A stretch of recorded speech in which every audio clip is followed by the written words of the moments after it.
जय Jagannath welcome to my YouTube channel Raut sir classes. आज class रे OTT paper 2 exam 2026 class number रहिबो 26 जो थरे कि हमें ज्योग्राफी रो 500 प्लस इंपोर्टेंट एमसीक्यू डिस्कशन करिबा। तो डेरी न करी चलंतु स्टार्ट करिबा। आपण माने वीडियो को आरंभ रु शेष पर्यंत देखंतु। आरि भितरु ही आपण मानकर एग्जाम रे क्वेश्चन गुडी का आसीबो। सबु क्वेश्चन गुडी का आज रो क्लास रे इंपोर्टेंट रहिछि। जदि ओटीटी बा जेटी रो क्लास गुडी को पाइबा पई चाहुचंती ताहाले राउत सर क्लासेस चैनल को सब्सक्राइब करंतु। आ वीडियो टी जदि भलो लागुची ताहाले लाइक करंतु आ कमेंट रे निहाती जणांतु। तो चलंतु स्टार्ट करिबा। ज्योग्राफी रो 500 इंपोर्टेंट एमसीक्यू गुडी को डिस्कशन करिबा। फर्स्ट क्वेश्चन देला निम्नोक्त मध्यरु केउ महादेश मनुष्य बासोपयोगी नुहे। आमर पृथ्वी रे केतोटी महादेश 7टी महादेश। तो एमिति केउ महादेश अछि जोथरे कि मनुष्य बासोपयोगी नुहे। अफ्रीका, यूरोप, दक्षिण अमेरिका, अंटार्कटिका।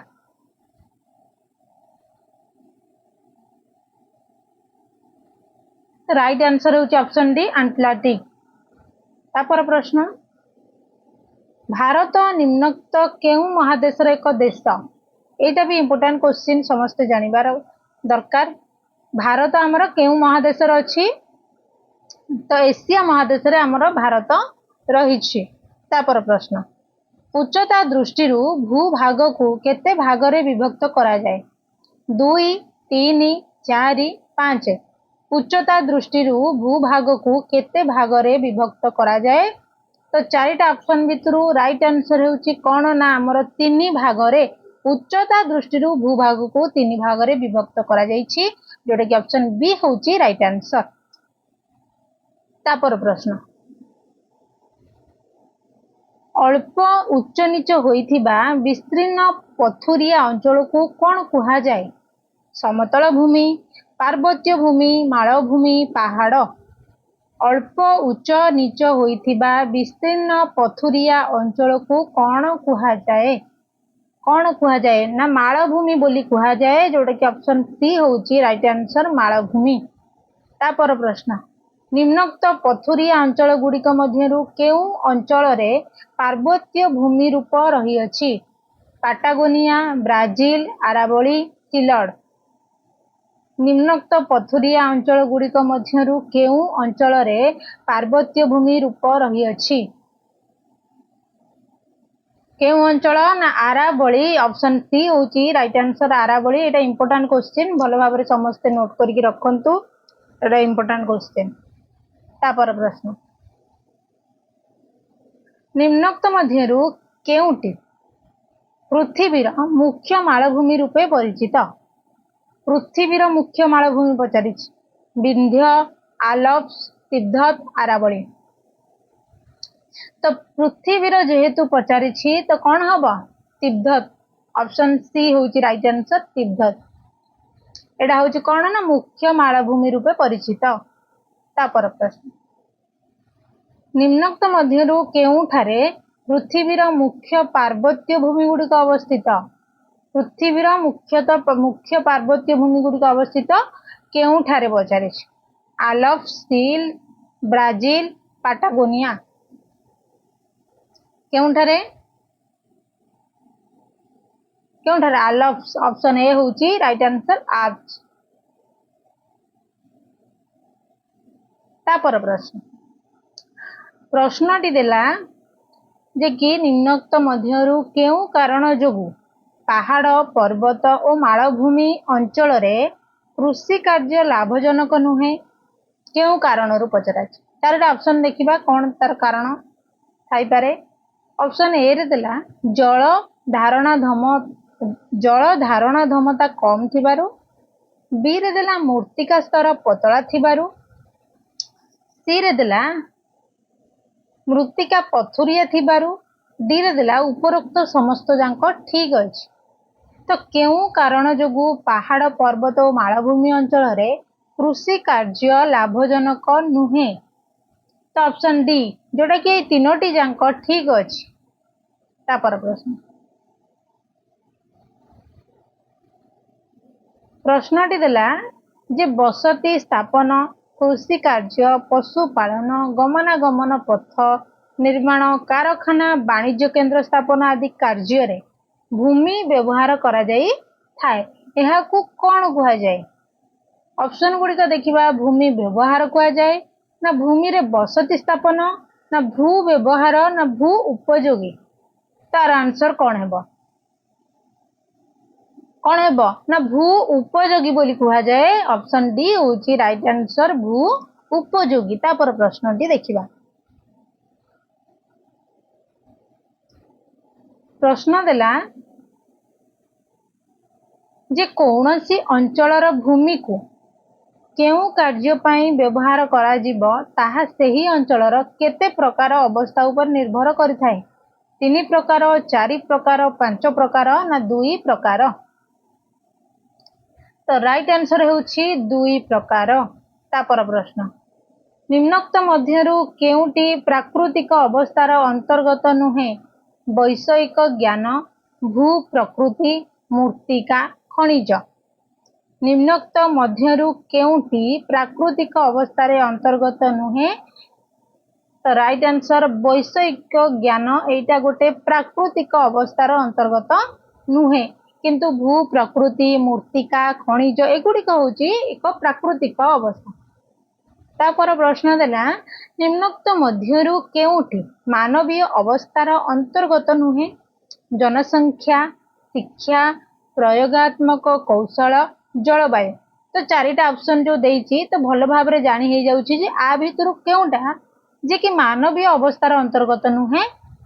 कोटा ना जलवायु। जलवायु हेउछि एक प्राकृतिक अवस्था। एटा होछि पचारिछि मानवीय अवस्था अंतर्गत नुहे कोटा ना जलवायु। आ जनसंख्या, शिक्षा, प्रयोगात्मक कौशल एगुड़िक होछि गोटे गोटे मानवीय अवस्था। बुझिहेला? तापर प्रश्नटी देखिबा। प्रश्न देला भारतर समुदाय भूमिर शतकड़ा प्राय केते भाग कृषि कार्य रे व्यवहार करा जाई थाए? एटा इंपोर्टेंट क्वेश्चन, मन रखिबो। भारतर समुदाय भूमिर शतकड़ा केते भाग हमर कृषि कार्य रे व्यवहार करा जाए? केते भाग जंगल, केते भाग चारण भूमि, केते भाग कृषि कार्य पई करा जाए? एटा मन रखिबो। ए क्वेश्चन गुडी को तमरो एग्जाम रे आसुछि। राइट आंसर होची 54 भाग। ऑप्शन सी होची राइट आंसर 54।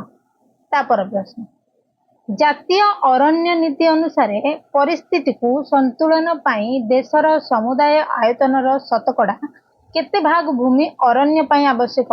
तो एठी मु कहली तो जेते सब अरण्य भूमि केते परसेंट, हमर चारण भूमि, तापरे हमर कृषि भूमि, तो सेपड़ तो पूर्व क्वेश्चन आमे देखिले कोन देइछि ना कृषि भूमि पई केते अछि। तो एथरे देला जे अरण्य हमर केते अछि 37, 42, 36, 33। आंसर होची 33। ऑप्शन डी होची राइट आंसर 33। तापर प्रश्न, भारतर प्राय शतकड़ा केते भाग भूमि अरण्य द्वारा आच्छादित? 32, 29, 22, 27। भारतर प्राय शतकड़ा 22 भाग भूमि अरण्य द्वारा आच्छादित। तापर प्रश्नटी देखिबा। भारतर समुदाय भूमिर शतकड़ा केते भाग जनबसति रूपे व्यवहार करा जाए? 21, 17, 23 ना 19? केते 19 भाग हमर जनबसति रूपे व्यवहार करा जाए। तापर प्रश्न, ओडिशार शतकड़ा प्राय केते भाग भूमि कृषि कार्य रूपे व्यवहृत हेउअछि? तो समस्त को अनुरोध करुछि जदि आपन को क्लास टी भलो लागुछि त जेउ माने भी क्लास रे छ समस्त लाइक करो। आ जदि चैनल नुआ आसीछ चैनल को सब्सक्राइब कर दियंतु ओटीटी रो आ जेटी रो डेली डेली क्लास गुडी को पाइबा पई। तो आर आंसर कोन हबो? 52, 47, 43, 52 दिथरो देइछि है ना। तो ओडिशार शतकड़ा प्राय केते भाग भूमि कृषि कार्य रूपे व्यवहृत हेउअछि? तो ओडिशार पचारिछि सेतेबेले आमे भारतर पढिथिले एटा भी कंफ्यूज होबो नाही हैला। तो ओडिशा अलगा, भारत भी अलगा। राइट आंसर होची 47 भाग आमर कृषि कार्य रूपे व्यवहृत हुए कोठी ना ओडिसा रे। ऑप्शन बी होची राइट आंसर।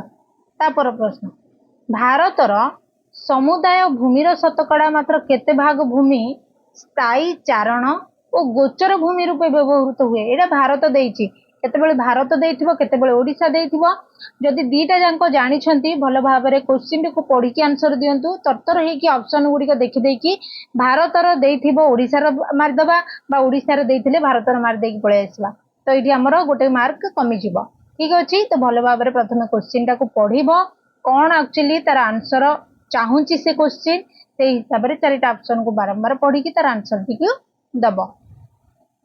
तार आंसर कोन हेबो कौन है ना 4 ऑप्शन सी 4 भाग है। तापर ओडिशार शतकड़ा प्राय केते भाग भूमि जनबसति रूपे व्यवहृत होउछि तो एटा ओडिशा पचारला 23 21 19 16 केते 16 ऑप्शन डी 16। तापर प्रश्न ओडिशार शतकड़ा केते भाग भूमि अरण्य रूपे व्यवहृत होउछि 37 27 32 29 ओडिशार शतकड़ा केते भाग भूमि अरण्य रूपे व्यवहृत होउछि केते भाग ना 32 भाग आमर अरण्य रूपे व्यवहृत होउछि कोठी ना ओडिशार। तापर प्रश्न देला जे ओडिशार शतकड़ा केते भाग भूमि चारण और गोचर भूमि रूपे व्यवहृत होउछि एटा भी इंपोर्टेंट क्वेश्चन।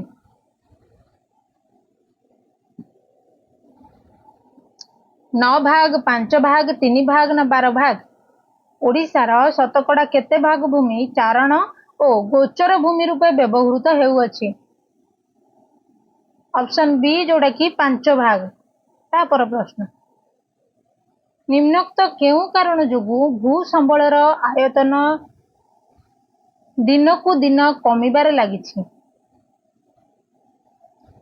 भूमिर अवक्षय जोगु ना भूमिर प्रचुर व्यवहार जोगु ना भूमिर अपव्यवहार जोगु ना अधिक चाष कार्य भूमि को लगाइबाकू केउ कारण जोगु भू संबलर आयतन दिन को दिन कमिबार लागिछि तो राइट आंसर होछि हमर भूमिर अवक्षय जोगु तार कोन होछि दिन को दिन कमिबार लागिछि।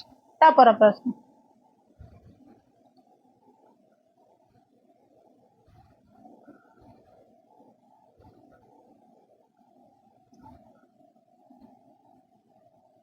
भूमि को अवक्षय रक्षा करिबा पाई निम्नोक्त पदक्षेप मानक मध्यरु केउ पदक्षेप नेबा आवश्यक पार्वत्य भूमिर तीख गड़ाणी अंचल शक्त काठर वृक्षरोपण ना समुद्र उपकूलर लुणा जंगल को क्षय न करी बालुका शज्यारे अधिक झाउबण सृष्टि ना चारण भूमि गुड़िकरे पशु चारण को अबाध न करी नियंत्रित कले ना उपरोक्त समस्त।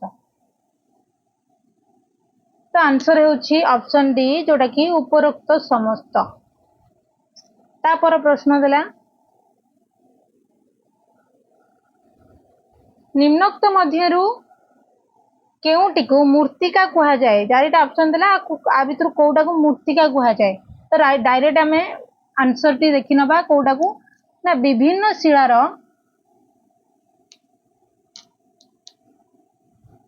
क्षयजात सूक्ष्म रेणुगुड़िक जल वायु क्षयजात जैवांश और खनिज सहित मिसी भूमिर उपरी भागरे जो पतला आस्तरण सृष्टि करे ताहाकु आमे मूर्तिका कहबा। तापर प्रश्न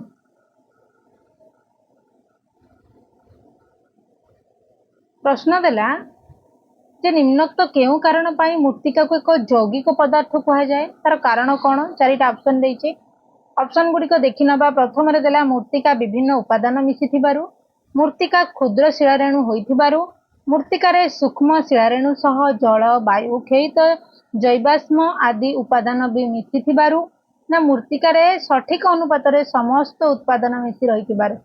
तो मूर्तिका को एक यौगिक पदार्थ कहा जिबार कारण कौन ना आमर मूर्तिकार सूक्ष्म शिलारेणु सह जल वायु क्षयित जैवाश्म आदि उत्पादन मिसी आमे ताकू यौगिक पदार्थ बोली कही तापर प्रश्न बाहर को उन्मुक्त शिला उत्तापर पर्याय क्रमिक ह्रास वृद्धि कारकर प्रवाह उद्भिद प्राणी और मनुष्य मान द्वारा खंड विखंडित होई क्षुद्र क्षुद्र रेणुरे परिणत हेबा प्रक्रिया को कौन कुहा जाए मूर्तिका चूर्णी भवन चूर्णीभूत रेणु भवन तो कौन कुहा जाए कौन कुहा जाए ना चूर्णी भवन बोली कुहा जाए ऑप्शन बी होची राइट आंसर चूर्णी भवन तापर प्रश्न निम्नोक्त केउ मूर्तिका को उर्वर मूर्तिका कुहा जाए एटा मोस्ट इंपोर्टेंट क्वेश्चन केउ मूर्तिका को हमें उर्वर मूर्तिका कहिबा केउ मूर्तिका को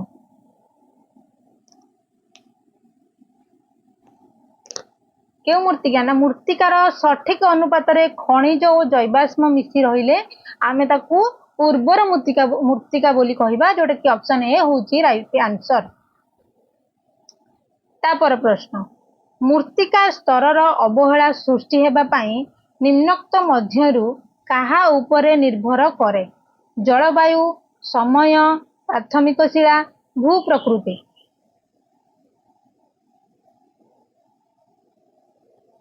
तो मूर्तिका स्तरर अवहेला सृष्टि हेबा पाई निम्नोक्त मध्यरु काहा उपरे निर्भर करे सॉरी एटा अवहेला मु पढ़िली किंतु एटा कौन ना मूर्तिका स्तरर बहलता है तो सॉरी समस्त को टिके मिस्टेक हो गला तो मूर्तिका स्तरर बहलता सृष्टि हेबा पाई निम्नोक्त मध्यरु काहा उपरे निर्भर से करे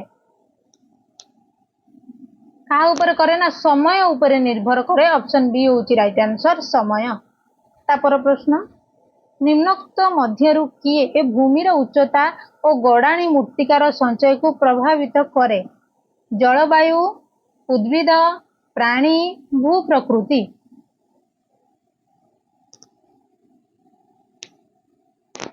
तो राइट आंसर होची भू प्रकृति ऑप्शन डी होची राइट आंसर तापर प्रश्न मूर्तिकार रंग विन्यास रासायनिक गुण और भेद्यता को निम्नोक्त मध्यरु किए प्रभावित करे प्राथमिक शिला समय सूक्ष्माति सूक्ष्म जीव भू प्रकृति चारिटा ऑप्शन भितरु राइट आंसर कोटा हेबो ना मूर्तिकार रंग विन्यास रासायनिक गुण और भेद्यता को निम्नोक्त मध्यरु किए प्रभावित करे किए करे ना प्राथमिक शिला करि थाए जोटा कि ऑप्शन ए होची राइट आंसर तापर प्रश्न निम्नोक्त मध्यरु केउटी मूर्तिकार क्षय और जैवाश्मर अनुपात को प्रभावित करे प्राथमिकता शिला उद्भिद प्राणी जलवायु ये चारिटा ऑप्शन रु आंसर कोडा हेबो निम्नोक्त मध्यरु केउटी ना जलवायु ऑप्शन डी होची राइट आंसर जलवायु मूर्तिकार क्षय और जैवाश्मर अनुपात को प्रभावित करे तो ये थिला आजिर लास्ट क्वेश्चन आउरी भी क्वेश्चन रही तो आम आउ गोटे क्लास रे भल भाव में कंप्लीट करदबा जियोग्राफी जेहेतु तुम मानकर ओटीटी रो एग्जाम डेट पड़े आसलानी पूर्व जिते सब सिलेबस रे जहाँ सब टॉपिक रही सब टॉपिक गुड़िक कंप्लीट करवा तो आमर चैनल रे टोटाली हिस्ट्री रो जहाँ सब टॉपिक रही तो 18टी क्लास रे आमर संपूर्ण भाव में कंप्लीट होईची आपण माने से क्लास टी को भल भाव में सब देखंतु आराम से आपणकर जहाँ भी सिलेबस रही हिस्ट्री रो सबू कंप्लीट हो जिवो ये 18टी क्लास देखिले तो तापर आमे ज्योग्राफी क्लास करूछे तो आउ गोटे क्लास रे ज्योग्राफी भी कंप्लीट हो जिवो तापर पॉलिटिकल साइंस आमे देखिबा तो शीघ्र शीघ्र आमे कंप्लीट करदबा एग्जाम पूर्व तो जदि चैनल रे किए नुआ आसीछ ओटीटी आउ जेटी रो क्लास गुड़िक पाइबा पाई ताहले आम चैनल सहित जोड़ी होकि रुहतु चैनल को सब्सक्राइब करंतु वीडियोटी भल लागुची लाइक करंतु और कमेंट रे निहाती जणातु धन्यवाद।